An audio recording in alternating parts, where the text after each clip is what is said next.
കാരണം പറയാതെ ഇറങ്ങിപ്പോയ മനുഷ്യരോടാണ്. നിങ്ങൾ ഇറങ്ങിപ്പോയതിനു ശേഷം എപ്പോഴെങ്കിലും ഒരു കാലത്ത് നിങ്ങളുടെ ആരെല്ലാമോ എന്തെല്ലാമോ ആയിരുന്ന ആ മറുപാതിയെക്കുറിച്ച് നിങ്ങൾ ചിന്തിച്ചിട്ടുണ്ടോ?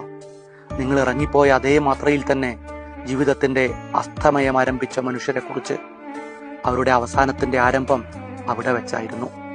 പ്രിയപ്പെട്ട മനുഷ്യരെ, നിങ്ങൾ ഏതു ബന്ധങ്ങളിൽ നിന്നും എപ്പോൾ വേണമെങ്കിലും ഇറങ്ങിപ്പോയിക്കോളൂ. പക്ഷേ ദയവായി എന്തെങ്കിലും ഒരു കാരണം പറയണം. നിന്നെ എനിക്ക് മടുത്തു എന്നെങ്കിലും, ഇനിയൊരിക്കലും എന്നെ കാത്തിരിക്കേണ്ടെന്ന സത്യം മറുപാതിയിലേക്ക് എത്തുന്ന തരത്തിലുള്ള എന്തെങ്കിലും ഒരു സംഭാഷണം നടത്തിയ ശേഷം നിങ്ങൾ ഏതു ബന്ധങ്ങളിൽ നിന്നും വിടുതൽ വാങ്ങിക്കോളൂ. ഒന്ന് കാതോർത്തു നോക്കൂ. പുറമെ നിന്ന് നോക്കിയാൽ ശാന്തമായി ഒഴുകുകയും എന്നാൽ അടിയൊഴുക്കിൽ കലങ്ങിമറിയുകയും ചെയ്യുന്ന നദികളെപ്പോലെ അവരുടെ മനസ്സ് കലങ്ങിമറിയുന്നുണ്ടാകും. ഒരിക്കലും പൊട്ടിയൊഴുകാൻ കഴിയാത്തൊരു അഗ്നിപർവ്വതം പോലെ അവർ വീർപ്പുമുട്ടുന്നുണ്ടാകും.